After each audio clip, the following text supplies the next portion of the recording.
Leadership skills are useful for all project team members, whether the project team is operating in an environment with a centralized authority or a shared leadership environment. Now, we are going to describe some of the traits and activities associated with leadership. They are establishing and maintaining vision, critical thinking, motivation, and interpersonal skills.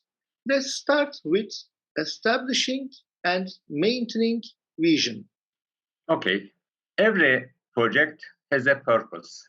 Understanding that purpose is critical for people to commit their time and energy in the right direction toward achieving the project purpose.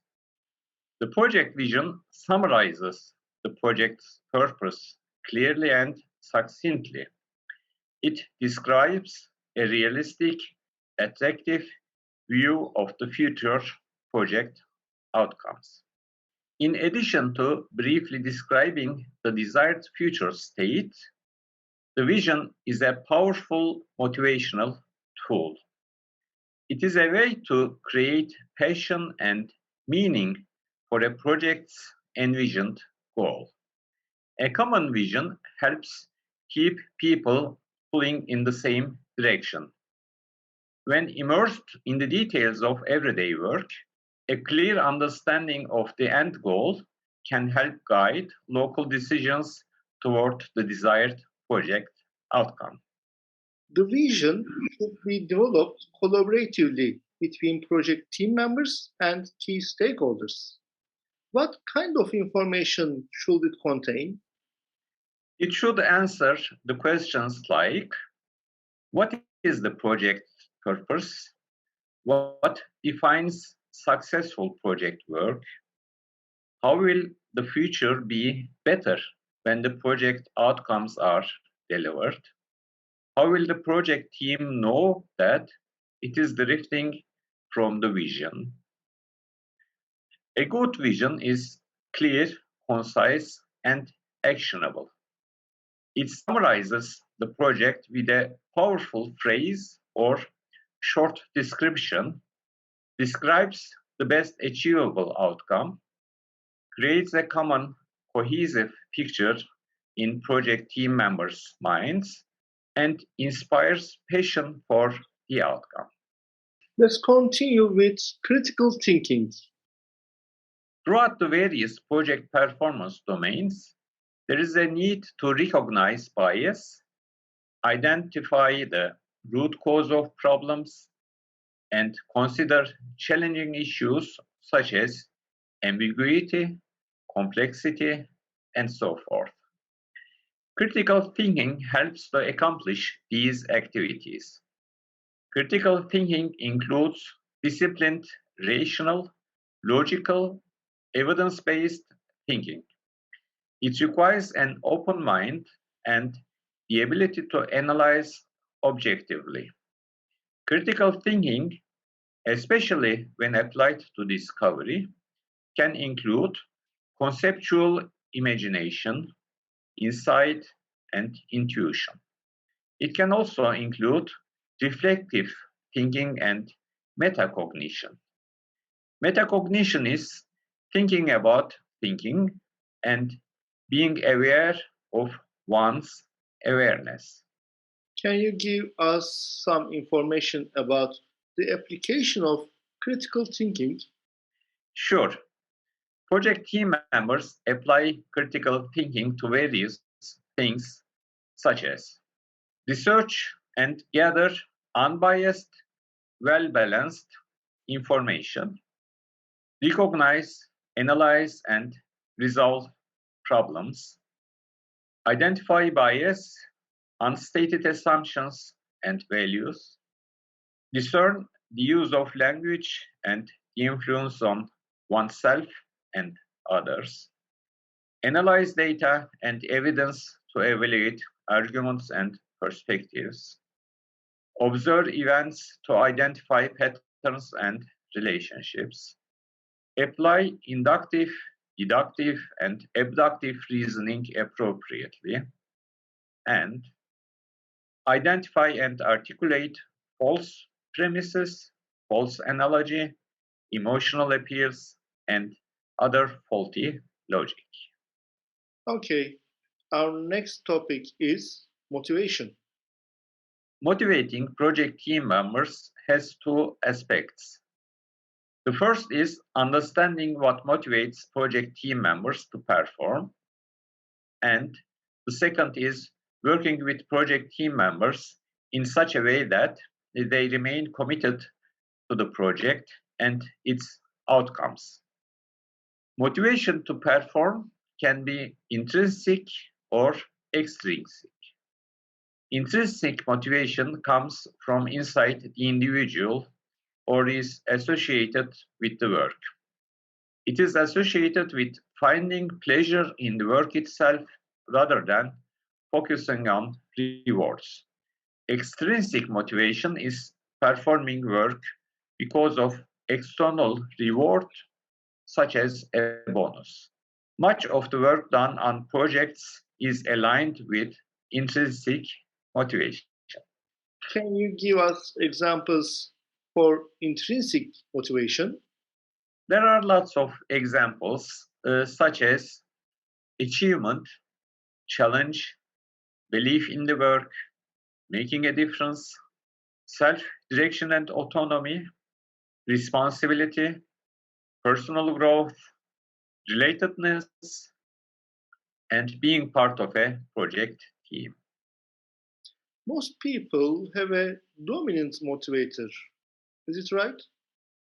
Yes, people are not motivated by just one thing.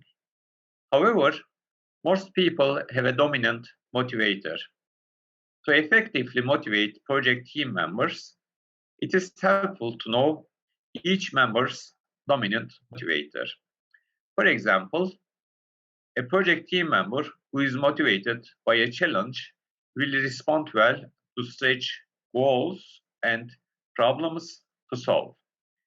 A project team member who is motivated by relatedness will respond to being part of a dynamic working group. Project team members who thrive on autonomy will perform better if they can establish their own ways of working and even their own work hours and cadence. Therefore, tailoring motivation methods based on individual preferences helps to elicit the best individual and project team performance. Now we will talk about interpersonal skills. Interpersonal skills that are used frequently in projects include emotional intelligence, decision making, and conflict resolution, among others. What can you tell us about emotional intelligence, Mr. Z? Emotional intelligence is the ability to recognize our own emotions and those of others. This information is used to guide thinking and behavior. Recognition of personal feelings, empathy for the feelings of others, and the ability to act appropriately are the cornerstones for effective communication, collaboration, and leadership. Since projects are undertaken by people for people, emotional intelligence, the ability to understand one's self and effectively sustain working relationships with others, is critical in project team environments. There are multiple models for defining and explaining emotional intelligence. They converge on four key areas: self-awareness, self-management, social awareness, and social skills. What is self awareness? Self-awareness is the ability to conduct a realistic self-assessment. It includes understanding our own emotions, goals, motivations, strengths, and weaknesses. What is self-management? Self-management, also known as self-regulation, is the ability to control and redirect disruptive feelings and impulses. It is the ability to think before acting, suspending snap judgments and impulsive decisions. What is social awareness? Social awareness is about empathy and understanding and considering other people's feelings. This includes the ability to read nonverbal cues and body language. What is social skill? Social skill is the culmination of the other dimensions of emotional intelligence. It is concerned with managing groups of people, such as project teams, building social networks, finding common ground with various stakeholders, and building rapport. How do these help the project manager? Self-awareness and self-management are required to remain calm and productive during difficult project circumstances. Social awareness and social skills allow for better bonds with project team members and project stakeholders. Emotional intelligence is a basis of all forms of leadership. Okay, figure 2/5 shows the key points for each of the four aspects of emotional intelligence and how they relate. The aspects having to do with oneself are on the top, and the social aspects are on the bottom. Awareness is on the left side, and management and skill are on the right side. Some models for emotional intelligence include a fifth area for motivation. Motivation in this context is about understanding what drives and inspires people. Let's talk about decision making. I always think the phrase the worst decision is better than indecision and apply it to my daily life. Project managers and project teams make many decisions daily. Some decisions may be fairly inconsequential to the project outcome, such as where to go for a team lunch, and others will be very impactful, such as what development approach to use, which tool to use, or what vendor to select. Decisions can be made unilaterally. This has the advantage of being fast, but is prone to error when compared to engaging the wisdom of a diverse set of people. Unilateral decision making can also demotivate people who are impacted by the decision, since they may feel their views and concerns were not considered. What is the benefit of group decision making? Group-based decision-making has the benefit of tapping into the broad knowledge base of a group. Engaging people in the decision-making process also increases buying to the outcome, even if the options selected may not have been everyone's first choice. Generally, inclusion increases commitment to the decision. Can you give some information about the diverge converge pattern of decision making? What is this? Project team decision-making often follows a diverge-converge pattern. This means stakeholders are first engaged to generate a broad set of solution alternatives or approaches. This is often done individually to avoid the effect of senior or charismatic stakeholders unduly influencing other stakeholders. Then After a broad spectrum of decision alternatives have been generated, the project team converges on a preferred solution. The goal is to make decisions quickly while engaging the diverse knowledge of a group in an inclusive and respectful manner. Some decisions may be made in a different direction than some people prefer, but everyone has an opportunity to explain their position. In the end, the deciding authority, whether an individual or a group, makes a decision based on the presented analysis and with consideration for stakeholder expectations. Careful selection of which decisions should go for group discussion and voting limits the interruptions and task switching experienced by the project team. Many approaches, such as Roman voting, Weidman-Delphi estimating, and Fist of Five voting, use the diverge-converge pattern. They aim to engage individual input while voting at the same moment, which minimizes group think. For those decisions that are beyond the authority of the project team to decide, the project team can investigate alternatives, consider impacts of each alternative, and escalate the decision to someone with the proper authority.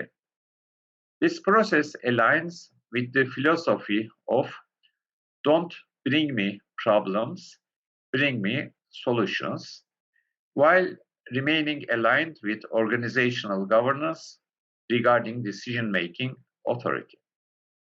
Conflicts are inevitable in projects. Can we talk about conflict management?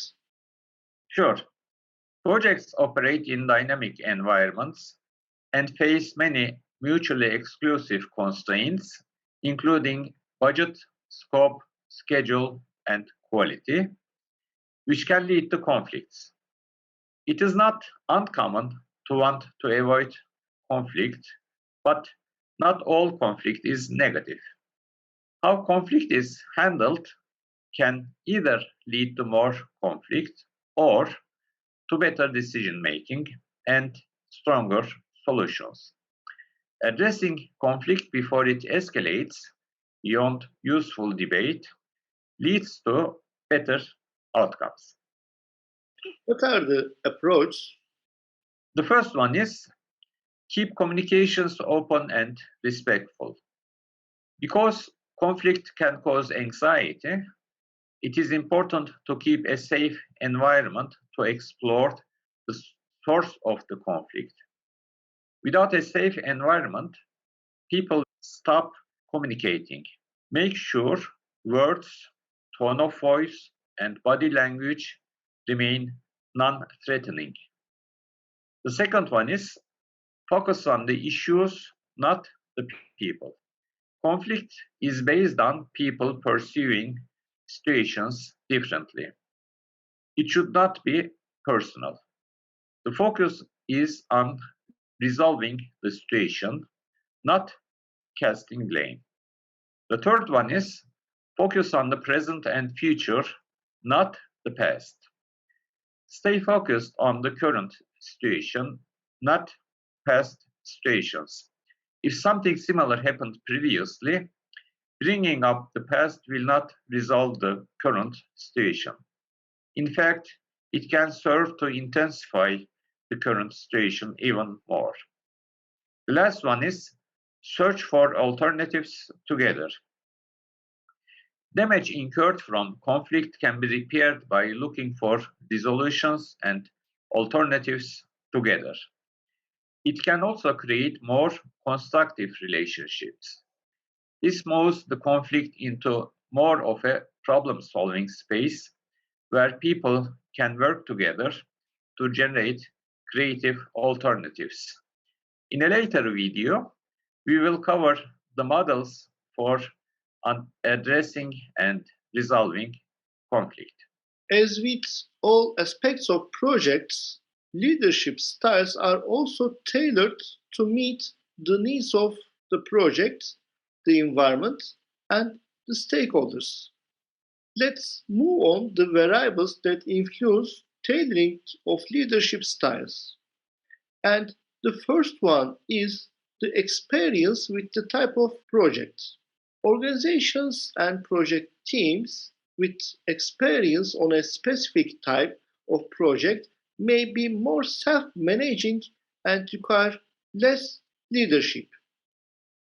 When a project is new to an organization, the tendency is to provide more oversight and to use a more directive leadership style.